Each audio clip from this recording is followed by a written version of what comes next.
ఈ వీడియోలో మనం ఒక ఈఎంఎస్ కంపెనీ అండ్ దాంతోపాటుగా సెమీ కండక్టర్ కంపెనీ గురించి మాట్లాడుకుందాం. ఈ కంపెనీలో ప్రమోటర్ హోల్డింగ్ తగ్గుతుంది అనే కన్సర్న్స్ తో ఈ కంపెనీని 52 వీక్ లో పడేశారు. ఈ కంపెనీని దీని యొక్క కాంపిటేటర్స్ లో మంచి పెర్ఫార్మ్ చేస్తున్నాయి. ఇది మాత్రం కొంచెం అంతగా పెర్ఫార్మ్ బాగలేదు. కానీ ఈ కంపెనీకి పొటెన్షియల్ ఉంది. ఇంతకు ముందు so many brokerage companies, Laurus labs కానీ కొన్ని కంపెనీస్ ఉన్నాయి, అవి బాగలేవు, మంచి ఫ్యూచర్ లేదని చెప్పారు. ఏ బ్రోకరేజెస్ చెప్పారో ఒకసారి మీరు చూడండి. లోరస్ ల్యాబ్స్ గురించి అది ఇప్పుడు ఎక్కడుందో ఒకసారి చూడండి. ఈ సెక్టర్ లో రెండు స్టాక్స్ గురించి చెప్తాను. ఈ రెండు స్టాక్స్ మనం కవర్ చేయగలిగితే ఈఎంఎస్ లో 2 డిఫరెంట్ వేరియేషన్ కవర్ చేస్తాం.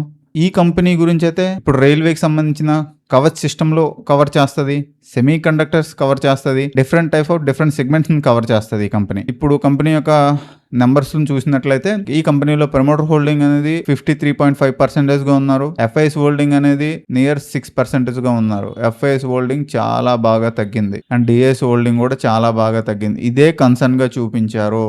కానీ ఇది కొంచెం రిస్క్ గానే మనం కన్సిడర్ చేయాలి. మార్కెట్ లో ఇన్వెస్ట్మెంట్ అంటేనే రిస్క్, అది మనం గుర్తించాలి. ఖచ్చితంగా రిస్క్ ఉంటుంది. వన్స్ ఎటువంటి స్టాక్ అయినా లెవెల్ ని బ్రేక్ డౌన్ చేస్తూ డౌన్ ఫాల్ అయినప్పుడు అది బంగారమేమని బయటకు వచ్చేయటమే బెటర్. మనం అనుకుంటాం బంగారం అని, అది బంగారమా కాదనేది కాలము ఫ్యూచరు తెలియజేస్తుంది. కాబట్టి ఫ్యూచర్లో అది బంగారం కాదు, అది నకిలీ బంగారం అని తెలిసిందనుకో ప్రశాంతంగా బయటకు వచ్చేయడం బెటర్. ఎంత లాస్ అయితే అంతలో బుక్ చేసేసుకొని. అది బ్యాడ్ కంపెనీ అయితే వన్స్ అలాంటి న్యూస్ వచ్చినట్లయితే కొన్నిసార్లు మార్కెట్లో రెసిస్టెన్స్ ని మార్కెట్ బ్రేక్ డౌన్ చేసిందంటే న్యూస్ వచ్చే కంటే ముందే రెసిస్టెన్స్ బ్రేక్ చేస్తుంది మార్కెట్. అది మీరు గుర్తించండి. మార్కెట్లో మూవ్ వచ్చిన తర్వాత న్యూస్ వస్తుంది. ఈ కంపెనీలో పబ్లిక్ లో 29% పబ్లిక్ షేర్ హోల్డింగ్ ఉంది. ఇందులో బిగ్ పీపుల్స్ ఎవరు అంతగా లేరు. అండ్ ఈ కంపెనీ అయినా అని మాత్రం అనకండి. రిజర్వ్స్ అనేవి 4,681 కోట్లుగా ఉన్నాయి. బారోయింగ్ అనేది 913 కోట్లుగా ఉంది. టోటల్ అసెట్స్ అనేవి నియర్ 6,900 కోట్లుగా ఉన్నాయి. ఈ కంపెనీ ROCE అనేది 13% గా ఉంది. ROE అనేది 9.62% గా ఉంది. PE అనేది ఇప్పటికీ ఎక్కువగానే ఉంది. కంపెనీలో ప్రమోటర్స్ అనేటోళ్ళు తన యొక్క షేర్స్ ని ప్లెడ్జ్ లో పెట్టలేదు. ఈ కంపెనీ అనేది electronic system design and manufacturing company. ఈ కంపెనీ యొక్క రెవెన్యూలో 55% అనేది ఇండస్ట్రియల్ ఈవీ నుంచే రెవెన్యూ వస్తూ ఉంటుంది. ఈ ఇండస్ట్రియల్ ఈవీలో ఎటువంటి ప్రొడక్ట్స్ ప్రొడ్యూస్ చేస్తూ ఉంటుంది అనేది ఇప్పుడు చెప్తాను, వినడానికి ప్రయత్నించండి. స్మార్ట్ ఎనర్జీ మీటర్లో, ఇన్వర్టర్లో, పవర్ ఎలక్ట్రానిక్స్, ఎలక్ట్రిక్ వాహనాలకు కావాల్సిన motors, controllers, battery management systems, charging stations, విడి భాగాలను తయారు చేస్తూ ఉంటది. ఈ సెగ్మెంట్ లో ఈ కంపెనీ కాంపిటీటర్స్ ఎవరు? Syrma SGS technologies and Centum electronics and Vinyas innovatives వంటి కంపెనీలు అనేవి ఈ కంపెనీకి కాంపిటేటర్ గా ఉన్నారు. ఇక్కడ చూసినట్లయితే మీరు చూసారు కదా, automotive, industrials, railway, medical, aerospace, defence and IoT and consumers, ఇటువంటి సెగ్మెంట్స్ లో ఈ కంపెనీ అనేది వర్క్ చేస్తూ ఉంది. అండ్ నెక్స్ట్ ఆటోమోటివ్స్ నుంచి ఈ కంపెనీకి 26% రెవెన్యూ వస్తూ ఉంటది. ఈ సెగ్మెంట్ లో ఈ కంపెనీ ఎటువంటి ప్రొడక్ట్స్ ప్రొడ్యూస్ చేస్తూ ఉంటది అంటే car lighting systems, power train electronic control యూనిట్లు, ఈ కార్లో ఉపయోగపడే సెన్సార్లు, డాష్ బోర్డులు, ఎలక్ట్రానిక్ భాగాలు, PCB బోర్డ్స్ అనేవి ఈ కంపెనీ మ్యానుఫ్యాక్చర్ చేస్తూ ఉంటుంది. దీనికి సంబంధించిన బిజినెస్ చేస్తూ ఉంటుంది. ఈ సెగ్మెంట్ లో ఈ కంపెనీ కాంపిటేటర్స్ ఎవరంటే ఇండియాలో Amber enterprises and Sharma SGS competitors గా ఉన్నారు. రైల్వే కవచ్ సిస్టమ్స్ అనేది ఈ కంపెనీ, అదే కాకుండా రైల్వే సిగ్నల్ పరికరాలు, విడిభాగాలను తయారు చేస్తూ ఉంటుంది. రైల్ కోచ్లు, లైటింగ్, ఆటోమేషన్, ఎలక్ట్రానిక్ ప్యానెల్స్ అనేవి తయారు చేస్తూ ఉంటుంది. ఈ సెగ్మెంట్ లో ఈ కంపెనీకి Kernex micro systems, Centum electronics, HBL power systems అనేవి ఈ కంపెనీ కాంపిటర్స్ గా ఉన్నాయి. కెర్నెక్స్ ఆల్రెడీ చాలా పెరిగింది only Kavach system orientation orders వలన. HBL పవర్ సిస్టమ్స్ కూడా కవచ్ సిస్టమ్ ఓరియంటేషన్ ఆర్డర్స్ వలన చాలా బాగా పెరిగింది. దాంతో పాటుగా IoT అండ్ IT కన్జ్యూమర్స్, ఈ సెగ్మెంట్ నుంచి 6% రెవెన్యూ వస్తూ ఉంటది. IoT ప్రొడక్ట్స్ అంటే ఇంటర్నెట్ ఆఫ్ థింగ్స్, అంటే కనెక్టెడ్ ట్రాకింగ్ పరికరాలు, స్మార్ట్ హోమ్ అప్లయన్సెస్, విడిభాగాలు డిజైన్ చేస్తూ ఉంటది. హైటీ హార్డ్వేర్ మరియు వినియోగదారుల ఎలక్ట్రానిక్స్ అనేవి తయారు చేస్తూ ఉంటది. ఈ సెగ్మెంట్ లో ఈ కంపెనీకి Dixon technologies and Avalon technologies అనేటోళ్ళు కాంపిటేటర్ గా ఉన్నారు. అండ్ ఏరోస్పేస్ అండ్ డిఫెన్స్ నుంచి 2% రెవెన్యూ వస్తుంటది. అండ్ మెడికల్ నుంచి 2% రెవెన్యూ వస్తూ ఉంటది.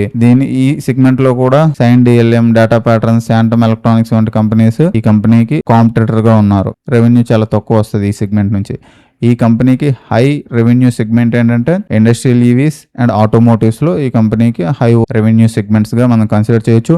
అండ్ కీ పాయింట్ ఏంటంటే ఈ కంపెనీలో already semi conductor business status కూడా OSAT chips packaging related Gujarat లో సానంద్ లో ఆల్రెడీ ప్లాంట్ ని ఏర్పాటు చేసింది.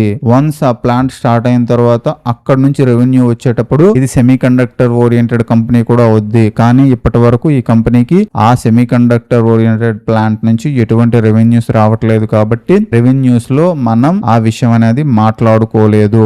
అండ్ ఇది PLI స్కీమ్ ఓరియంటెడ్ కూడా అప్రూవల్ ఉన్న కంపెనీ. ఇలా ఫండమెంటల్ ఓరియంటేషన్ వెళ్తూ ఉంటే చాలా చెప్పడానికి ఉంటాయి కాబట్టి ప్రతి వీడియోలో చెప్పేది ఇది. ఇప్పుడు మనం 80% కన్ఫర్మేషన్ ఓరియంటేషన్ లో ఉన్నటువంటి టెక్నికల్ అనాలిసిస్ గురించి మాట్లాడుకుందాం. కంపెనీకి ఉన్నటువంటి సబ్సిడరీ కంపెనీకి అండ్ ఈ కంపెనీకి కొన్ని డబ్బులు ట్రాన్స్ఫర్స్ జరిగినా సరే ఆ యొక్క ట్రాన్స్ఫర్ ని ఈ కంపెనీ ఆడిటర్స్ అండ్ ఈ కంపెనీ అనేది బయటికి చెప్పలేదని న్యూస్ రావటం వలన మేనేజ్మెంట్ లాయల్టీ దెబ్బతింటుంది అని మార్కెట్ కన్సిడర్ చేసి ఈ స్టాక్ ని చాలా బాగా ఫాల్ చేసింది. కానీ ఇంతకు ముందు ప్రీవియస్ గా చాలా కంపెనీస్ కి ఇటువంటి రిపోర్ట్స్ వచ్చిన తర్వాత బాగా అప్మూ చూపించాయి. కానీ ఈ స్టాక్ నేను తీసుకోవడానికి మెయిన్ కారణం ఏంటంటే సేమ్ సెగ్మెంట్ లో ఉన్నటువంటి చాలా స్టాక్స్ కి కనీసం ప్రమోటర్ హోల్డింగ్ 50% ఎక్కువ లేదు. అలాంటి స్టాక్స్ చాలా ఉన్నాయి. సిర్మా SGS కానీ అవలాన్ టెక్నాలజీస్ కానీ అసలు ప్రమోటర్ హోల్డింగ్ 50% కంటే తక్కువగా ఉన్నాయి. కొన్ని స్టాక్స్ గురించి చెప్పుకుందాం అంటే సేమ్ సెక్టార్ లో సేమ్ సెగ్మెంట్ లో, అందుకనే ఆ స్టాక్స్ ని సెలెక్ట్ చేయలేదు.